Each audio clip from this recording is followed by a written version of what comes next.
we tell people this is hard. You're going to be working 14-hour days. You're going to be giving up your Saturdays to start a business. But the best thing about Matthews is when you start a business, you make a cold call. Half that business that you call, you procure, and you work with your mentor, half of it's yours. Yeah. Everywhere else, it's usually a salary, And so you look at it and you're like, well, you don't know anything. So everywhere else, they give you a salary, and you're like, but actually, how much are those relationships worth? Right. That's all commercial real estate is. Mm-hmm. That's all really business when you get down. Like if you have 10, 15 good clients in commercial real estate, is that a 7-figure business? Depending on what, right? So when you look at it, that's what that first year is meant for. We're going to be skinny. Like not everybody makes it in commercial real estate.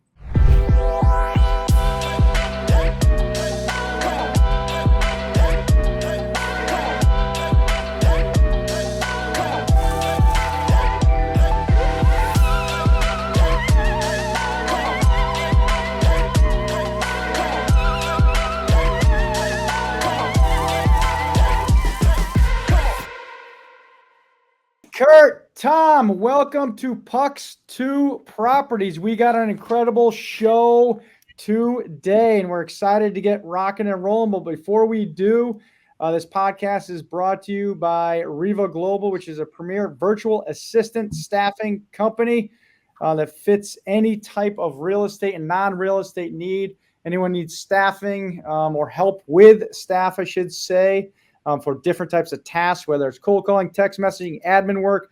You have a property management company, you got a real estate company, agency, brokerage, etc. Definitely reach out to Riva Global. It's also brought to you by Perch Rock, which is our real estate arm and our investment arm on the residential side. And I know Kurt has an absolutely incredible resume, which we will get into. But Tom Mealy, why do we do this? Not only does he have an impressive resume, he's also the best dressed guest, probably after my brother. My brother wore a tuxedo like an asshole, but Kurt's got a suit on. And we're excited. I know we've been planning this for a while now. Thank you so much for taking time out of your day. Obviously, like-minded individuals, all in this similar space, and we were all in a situation where we transitioned out of the game into the business world, and this platform is for guys that are, thinking about that, have one foot out the door, are already, retired and doing business in multiple parts of the country. And hockey players like doing business with hockey players. So thank you.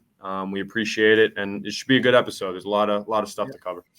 So Kurt Sauer, tell us a little bit about yourself. Obviously, you've had a long NHL career, which is fantastic. So start from the beginning. Yeah, no, it's always fun. Hockey, sports in general, were in my family, right? So we were just competitive in nature. Brother played in the NFL, had 2 other brothers drafted. One played for the Rangers, basketball. So we had sports was down in Minnesota. That's where I grew up, central Minnesota, a town called Sartell. And we just kind of clawed our way out. That was actually they call it the fly zone for hockey scouts when I was a kid. They flew right through to the Iron Range, many at Metro. So, we clawed our way out, played hockey, and lo and behold, I got to play for a career, got to live out a dream, right? Playing in the NHL. And I look at Pucks to Properties, and there's a couple things I love right there, right? I loved hockey. I absolutely loved it. Loved going to the rink every day, practicing, being around the guys. And the best thing I thought was actually the competition. Just measuring yourself each and every day. And at the end of a buzzer, that's it. Like you look up at the scoreboard and you get to tell. And that's one of the challenges. When you talked about transition, that was one of the challenges I had was there was no buzzer anymore. There wasn't that buzzer, but it's a lot of fun. And right now, personal life, married, still 6 kids, 4 of my own, 2 adopted. We're running around with hockey. Hockey tryouts are starting now. The benefit to me is I'm on the downhill swing. I got 3 out of it, 2 in college. Nice. So I only have 3 in youth hockey right now, which I am loving life. Are you coaching? You know what? I do coach. I always say I'm not going to, and I always get thrown on like a 4th or 5th guy. And so it's still a lot of fun. It's good times to be out on, but I just tell people, like, I love hockey.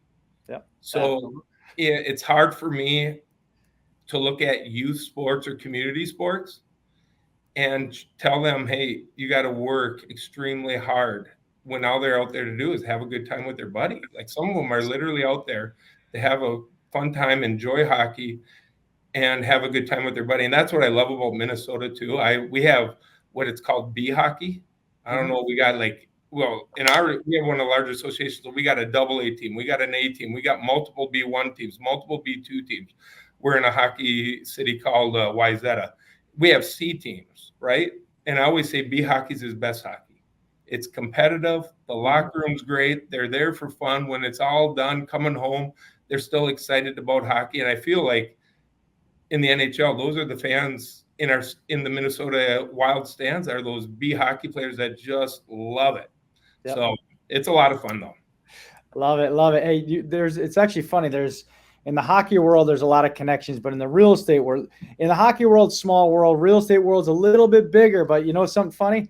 I didn't know this. So I'm part of a mastermind, and Kris Lindahl is part of my mastermind. So he literally owns obviously the residential, so a lot of the residential. I didn't know he had a commercial side, so he was sitting with me. We had a little breakout group, and he's got billboards. He's got all this stuff. Tom, you should meet him. He's a marketer and a half. He has a motor on him. He has a motor on him, and that's a competitive guy right there. And yeah, believe it or not, when I was there, I was the commercial guy. We would have, let's call it 300 residential guys. And so a little bit of the background on that, I started out at Cushman, Wakefield, had some great mentorship there, get things going. And Kris actually started to go out on his own, kind of under his own flag. And I saw it, and I'm like, look at all these billboards. And I give him a call, and, just like everybody in real estate does, you cold call your way in. And, was there for 4 years. And now I went over, and now I'm running the shop for Minneapolis for Matthews Real Estate, which Kyle Matthews, football family, largest privately held commercial brokerage in the U.S. So it's been a fun ride that way too. Cool. Let's break that down, because we'll, one of the things that we like talking about is actually the transition, right? It's, I know you had some concussions, right? You got hit. I read, your whole story, and I think your brother as well. And there's a lot of us, that have gotten injured that we had no choice but to look at what's next. So let's talk a little bit about that. You had a very successful career. I'll get right into it. But so, I always laugh at my career because I was probably the most defensive hockey player to start as many games as I've ever, I played top line. When I left Colorado, I was playing top line. When I went to Phoenix, I got to play top line. My first game, I got to play against Keith Tkachuk and Pavel Demitra in St. Louis, play against those guys. So it was a great time. But if you look at my stats, I'm like, man, right? So I'm that guy that I made sure you didn't want to see me. Like, I didn't want the coach to see me. I didn't want a fan to see me. I didn't want to see me myself on a highlight. But coming out was tough. But you know what? The nice thing, it was a nice hiatus. So we adopted 2 kids right around, and that was a process in itself. Independent adoption. It took 3 years, and it was a great hiatus. So basically, we had to stick it out in Arizona for a while just to get the adoption process, so we didn't have to start over. And it gave me a lot of time to think about what was next, what were a few things. I dabbled even in the insurance game, and realized quickly in about 2-3 weeks that I didn't want to do that. And I saw like Progressive, even back then, was doing commercials on TV. Yeah. And I'm like, man, how long are insurance people going to be around? They're still around. So I was wrong, but they're still there. And, you look at that, and I'm like, well, what about real estate? And at the time, I was like, well, that should be a job. Like, I didn't know why I liked it, but I did. I enjoyed it. It fascinated me.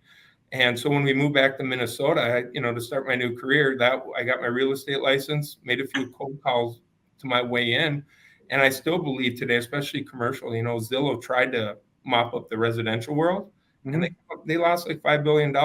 And I'm like, well, if they can't streamline that process, the chances of having tech take over a commercial brokerage, I still think this is being in sales, running, being an independent contractor, running your own job, being in sales and commercial, and controlling these relationships is probably as solid and steady of a job as you can find out there with the new tech, the new AI, and everything happening.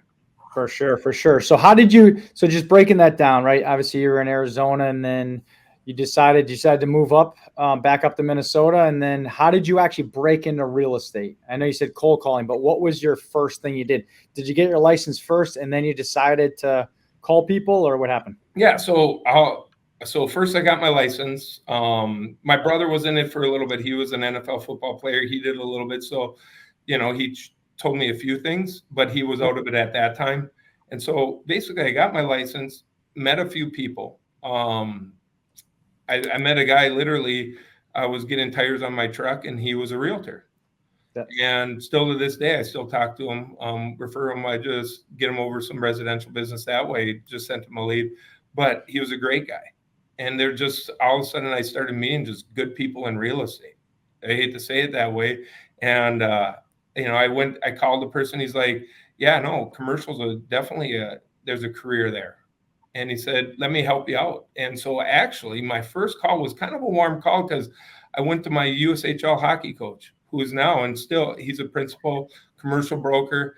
And he actually kind of got me a little bit of the foot in the door because he already was around for 12 years. So Steve Nelson was a great guy, helped me get into commercial real estate. And he said, why don't you give these guys a call? I think they could be looking for some, an intern kind of help to get in. So I gave a couple guys a call and away we went. So it was fascinating to me that, the head coach that coached me at Mason City, Iowa in the USHL early on in my career was running a shop, Hoyt Properties in Minnesota. Which is pretty cool too. I mean, and this is, Tom and I always talk about this. There are connections everywhere. We just have, all of us just have to open our mouths. We have to be a little resourceful. I mean, you got a small little company called LinkedIn, a small little platform that all of us could actually do some research on, but you just define that connection. That's an instant connection. And we always talk about hockey players wanting to help other hockey players out, right? So I think that's really, really important. Let's talk how you went from, when you went from Cushman to Kris Lindahl Real Estate. Like, walk us through that process. Like, how did you start?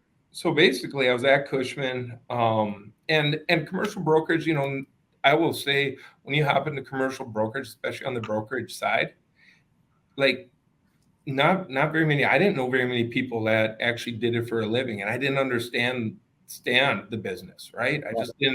I didn't understand 0 days in how much you knew, which is nothing. Mm-hmm. And then, but at the same time, you hook your trailer to a team, mm-hmm. right? And you're there. So it was a great learning experience. Like, I thank Tony and, Mike Omi at Cushman, who's still there as a broker, for the opportunity. But then I saw Kris was going, and I there's a few guys. And so I basically took a step back, and it wasn't easy, right? I didn't really understand. I was still feeling my way through it. And I'm like, well, this Kris Lindahl's on every billboard. Yeah. And I literally give him a call. He answers his phone, right? Which in real estate is half the game right there. So he answers his phone and he's like, Kurt, I have so many leads coming through because his marketing. He's like, we only deal with the residential. Yeah. He invests a lot of money in marketing. So for anyone that ever goes to Minnesota, you will see him literally all the way from the north to the southern border, all over Minnesota. His budget for marketing is it's unbelievable.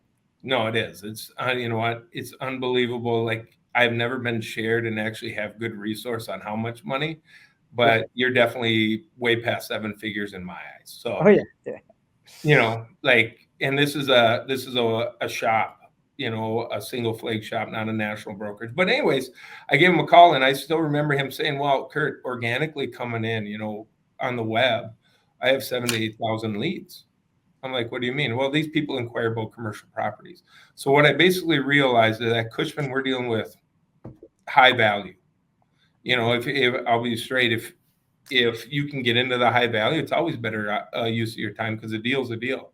Roughly, do you buy and sell, or do you also do leasing? Like, what exactly? Well, to get into it, it was both, right? Cushman, Wakefield, we did both. I worked industrial side. And then when I went out, it was more buy and sell, and I did do leasing. Recently did a lease. I was recently meeting with a few people that I have leases. Just in commercial, with leasing, right? A lot of times they're like, well, we're looking to lease 20,000, but we'd also buy a 20,000 square foot building. So you kind of run both and just be, with the interest rates, maybe leasing is a little more, they're leaning a little more leasing now, where back in the day, it's hard to find these properties, right? Cold calling. But anyways, that's how I got into Kris, is he says, hey, Kurt, I got leads. And I still remember they had a deal. It was a land redevelopment. And I'm like, who's working that? He's like, what do you mean? I'm like, well, who's calling on it? And it was a 7-acre site. And I'm like, that's a multifamily play. Why don't I just make some phone calls? He's like, what? And so basically I was working with another gentleman who had the listing, and I made a few phone calls, and we did $1 million deal just by making about 12 phone calls. Just knowing the process, what I learned at Cushman and bringing it over, because residential and commercial are two different businesses. Right. In my, completely different. In commercial, you're going to cold call everybody. At Matthews, I think they said our average last year was a $3.5 million sale. That person's not going to say, hey, Kurt, do you want to sell my building for $100,000? You're calling me, you're adding value, you're being there. And when the right time comes, hopefully your name, and you call them at the right time, right? Where residential, you start off just getting your name out with everybody. And I always say, actually, your first leads are probably, like, I talk to the people that start, I'm like, you got to get new acquaintances that know you as a realtor. They don't know you as Kurt Sauer, the hockey player. Like my best client, I did 4 deals with them, and they never knew I played in the NHL. Like, they didn't know it because they knew me as their commercial broker. Right. I found an industrial building. I found some investment property for them. And all of a sudden they were laughing because I came up with, I said some reference, because sometimes you just don't know what you say to some people, right? And they're like, where did you play? I'm like, hockey. And they're like, see, like, even the hair I have going now is a little longer than what it probably should be. Welcome to being a hockey player. But anyways, so it was a lot of fun. But that's how I got at Kris Lindahl. He basically had a ton of leads, said, get them calling, and basically built up a business, was there for 4 years, and then came over to Matthews when they basically expanded into Minneapolis. And I've been here for a year. So it's Matthews Real Estate Investment Services. So the podcast I listened to, I loved it because it was with David. Is it Treadwell? Yep, David Treadwell, great guy. Yeah, great guy in Denver. He runs the Denver office. Is that correct? Yeah.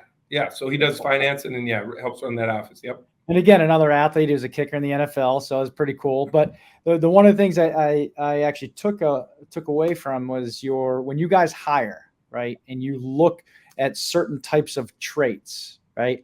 One thing that you said, and we could back in, I know, Tom, you'll have some other questions, and I wrote this down. It says, everyone is going to have a first year. So talk a little bit, and this is important for everybody transitioning because, and I wrote that down, that's going to be right up on my board. Whenever we hire here in our office, I'm going to use that. I'll footnote, I will give you all the credit, but explain what that is, because I think that one quote right there is extremely important for anyone transitioning. Right. So I heard this from my managing director, Matt Fitzgerald, 28 years in the business, like over 20 years managing brokerage offices across the country. He said that everybody in real estate is going to have a first year. That's a year that's real skinny. You're not making much money, but he's like, this is how you learn the business. This is where you gain relationships. Like, even today in the down market, we all know it's a little tougher out there than it was in 21, 22. This is where you gain relationships.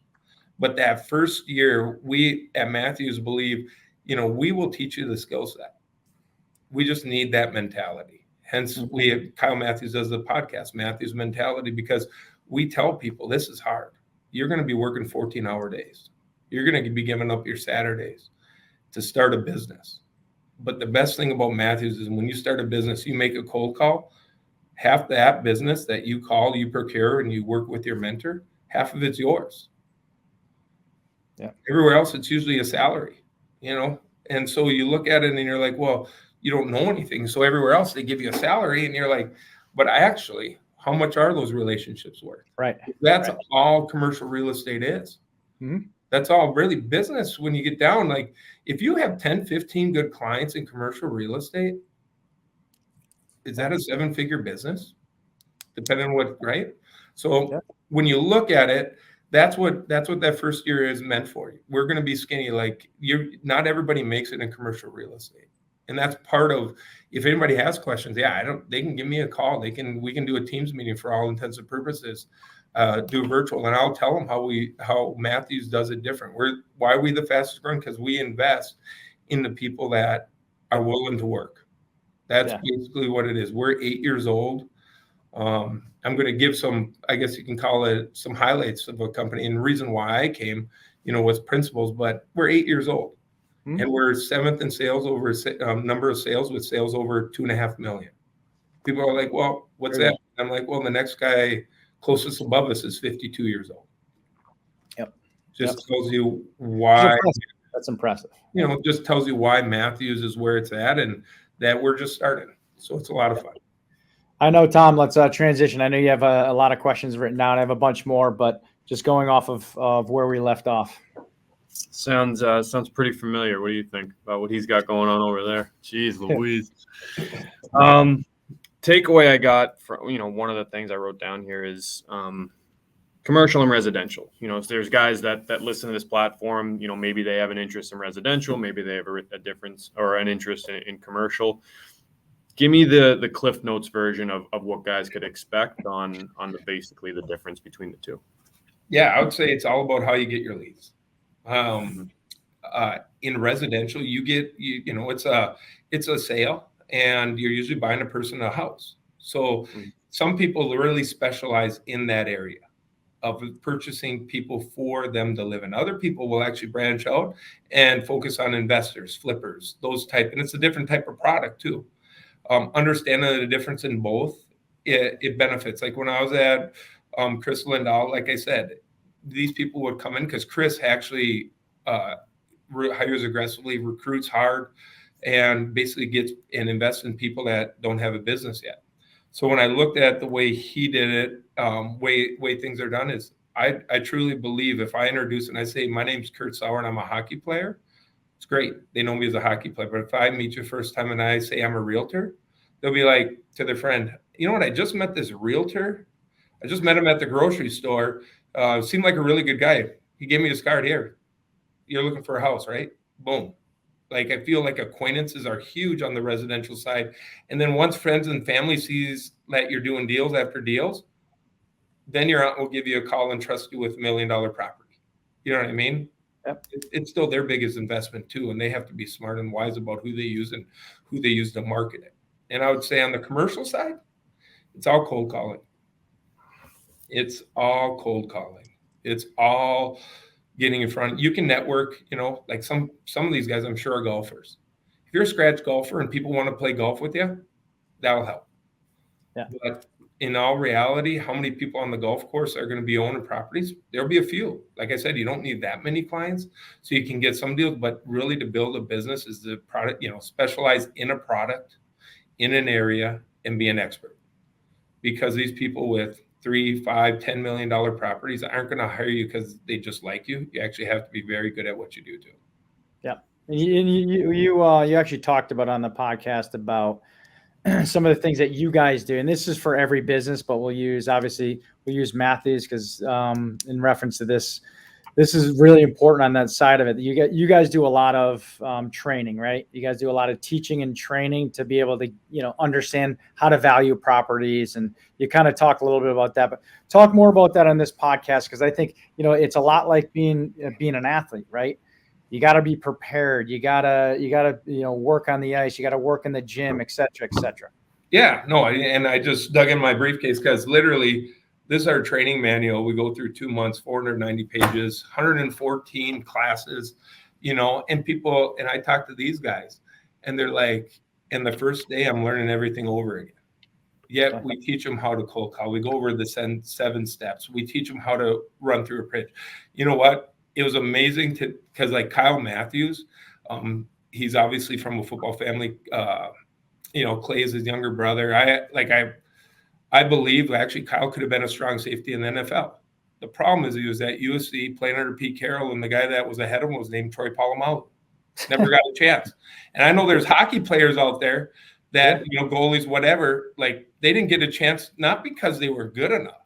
Like that's one thing I would say for me is I had opportunities because there were some open doors. There was places where I actually could fit in, where, like some of these hockey players, they just never get the chance when they need it. Or if the chance comes, they weren't quite ready or mature enough for it.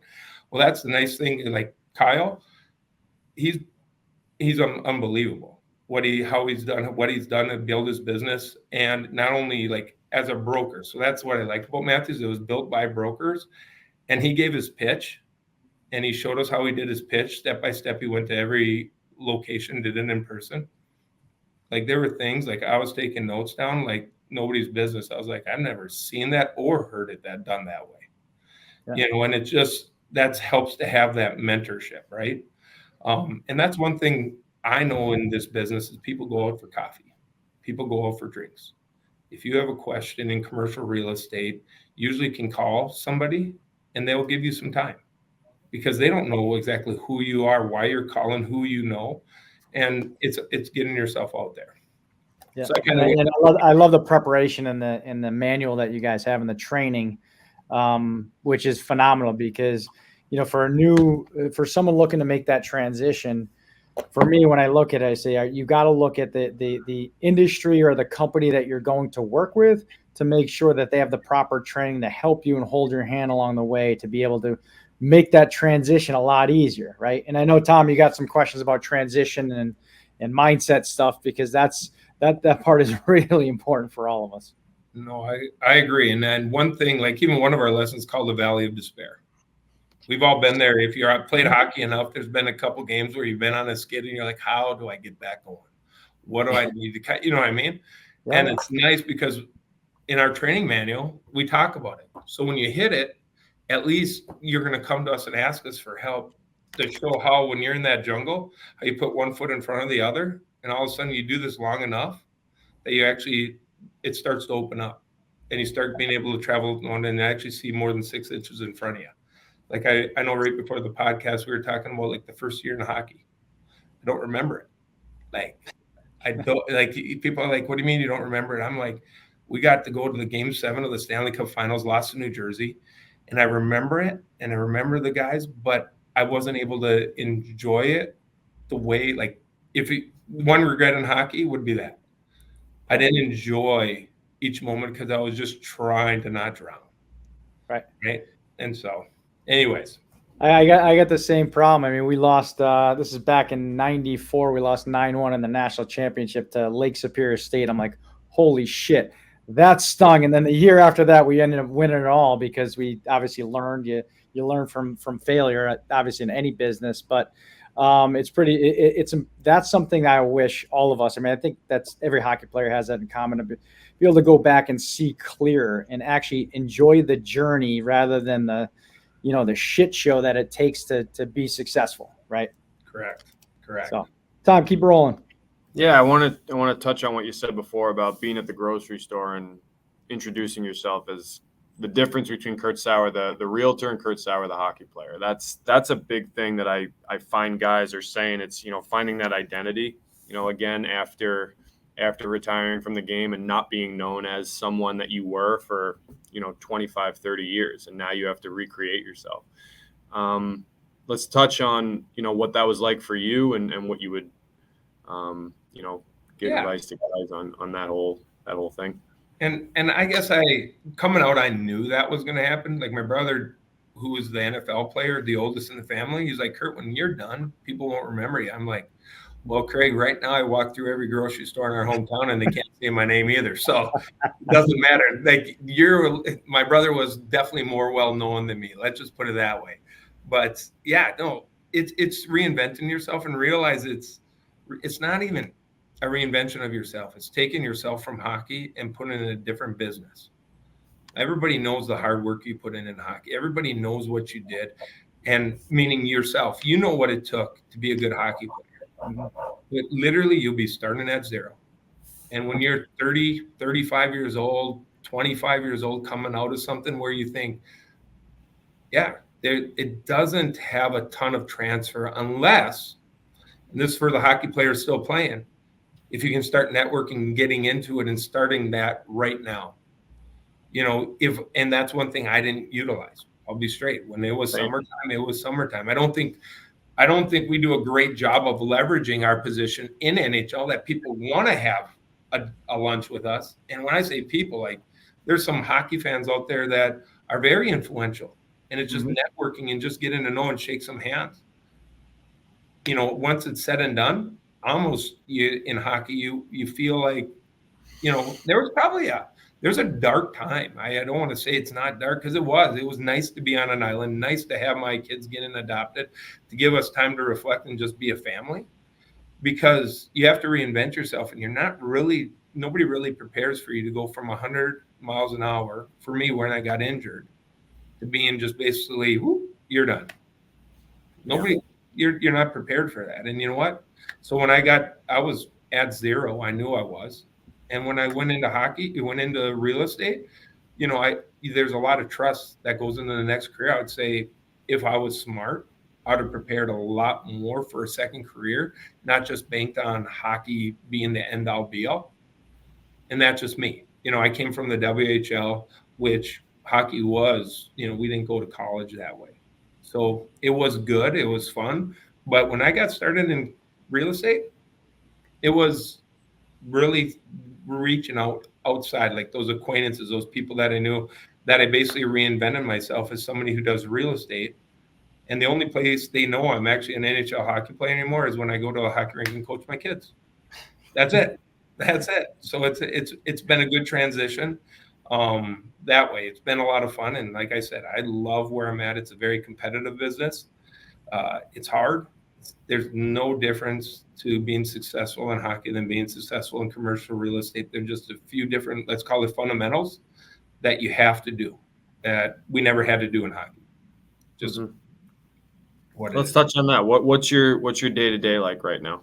Well, day to day right now, I'm basically in the office. I'm trying to recruit. We just got this office started. So my number one objective is to recruit new brokers, people coming in the business, those type of things.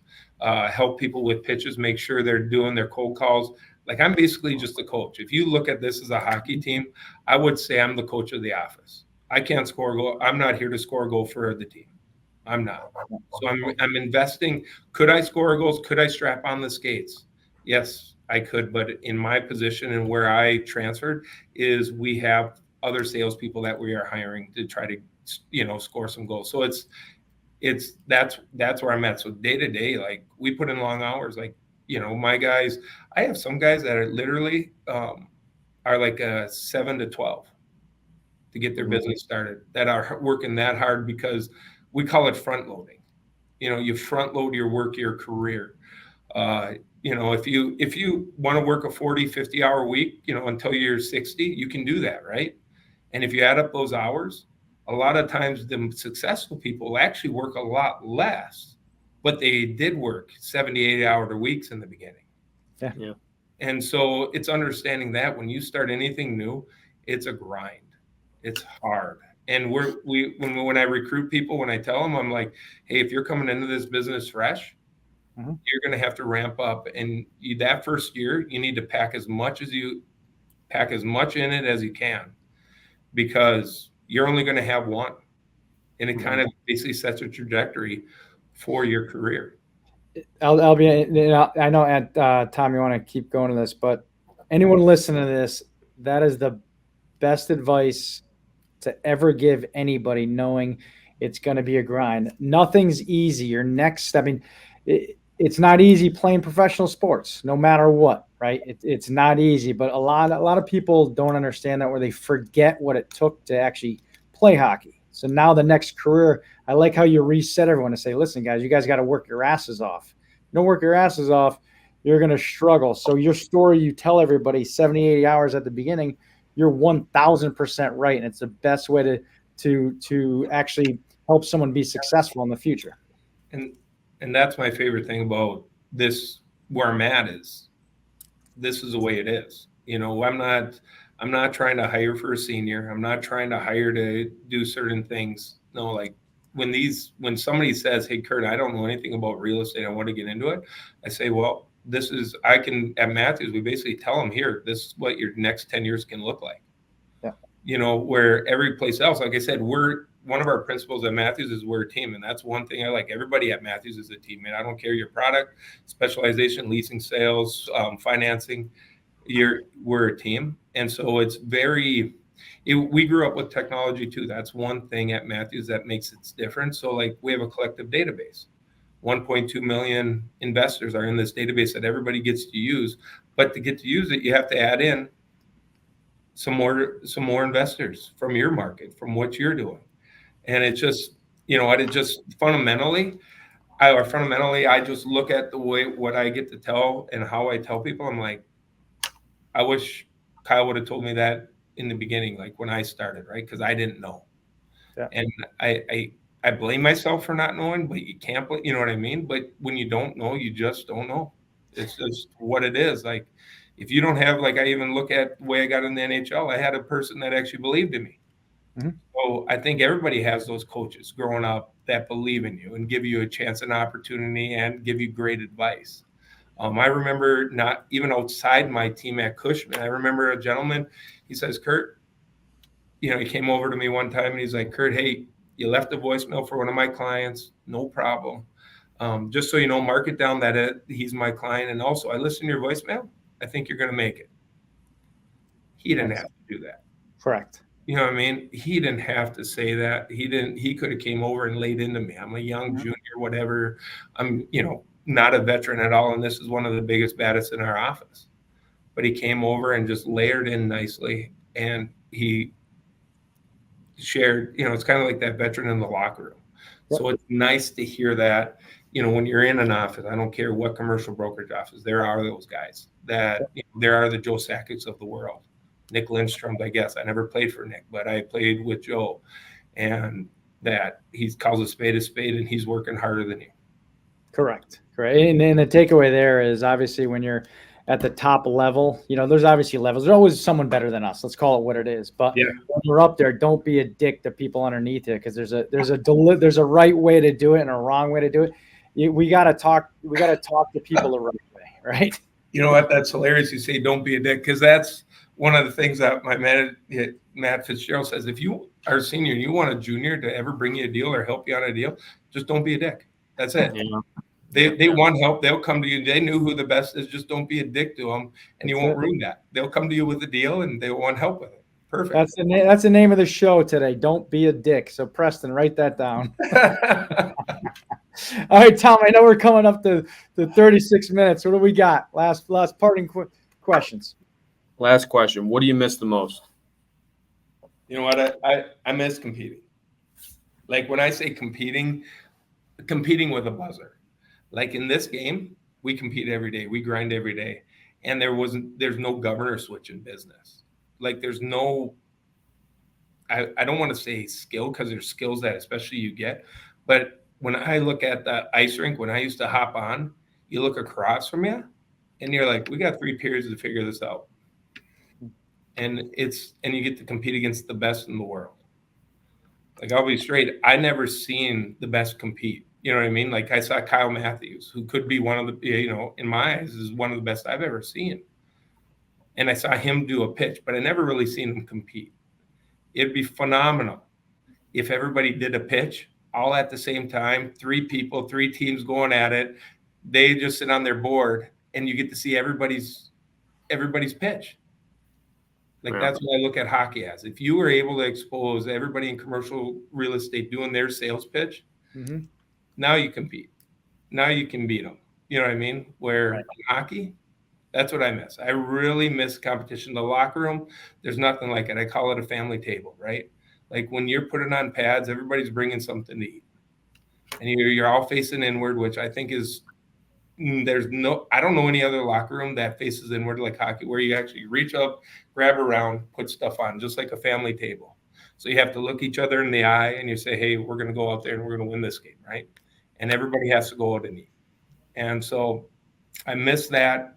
I miss that feeling of a loss. Like I remember getting beat by Joe Thornton the first time. And I say Joe Thornton made my career by beating me so bad one game. That Mike Babcock came in and looks around the locker room and says, man against boys, man against boys. And the last time he said boys, he looks right at me. And he stops for like 5 seconds. But he made my career because the next time I'm like, I can't do what I did against him that game because I literally was getting hit with his rear end in my chest all game long. I couldn't handle it. Huh. But he made my career because the next time I figured it out and I did something a little different. And that's one thing is this business, even in commercial real estate, there's a learning process. You're going to take your lumps like it's crazy. When you make a deal happen and you get a deal and you get something, you're like, that was the easiest thing ever. And you forget about it. And you forget about it. And you say, it's just great. But then when you lose and they go with somebody else, you're like, you just sit back for about 24 hours. And even if you try, you're like, what could I have done different? Yeah. What am I never going to do again? And I think that's what I also like about commercial real estate is it is competitive. The only thing that would make it better, I think, is if you put everybody around the table. That'd be fun. I love it. Cool idea. That is a cool idea. All right, Tom, what do you got? Parting words. That was my last question. And again, this was a great episode. A lot of good takeaways, a lot of good feedback. Know you're a busy man. We appreciate the time. You know, just like all of us, we have a million things, a million emails, a million phone calls to get back to, and you took a half hour out of your day and sat down with us. And this is going to help guys big time because there are guys out there that are struggling. I mean, I get probably 2-3 messages a week from guys or people within my network. Bob, same thing about what's next. And if I had something like this when I was playing, I think it would have made things a lot easier. So we appreciate you. We appreciate the time, and we're grateful for the opportunity. So thank you. Kurt, what's your contact info? If anyone's in Minnesota, any near your office, and they're looking to get into commercial real estate, how do they contact? Kurt.Sauer@Matthews.com is my email. And obviously cell phone is pretty easy. That's what I go off. I don't even my office number. Don't even try calling it, but cell 612-385-0688. But no, I appreciate what you guys do for the community, for hockey, for bringing us on. The opportunity to share what I've been a part of and where I've been in my experiences. It's been a great time. Yeah, I appreciate it, Kurt. And remember, everyone's going to have a first year. That's the takeaway. Everyone is going to have the first year, and don't be a dick. All right, Kurt. Thanks, brother. Appreciate it. Thanks, guys. Thanks, guys. Yeah.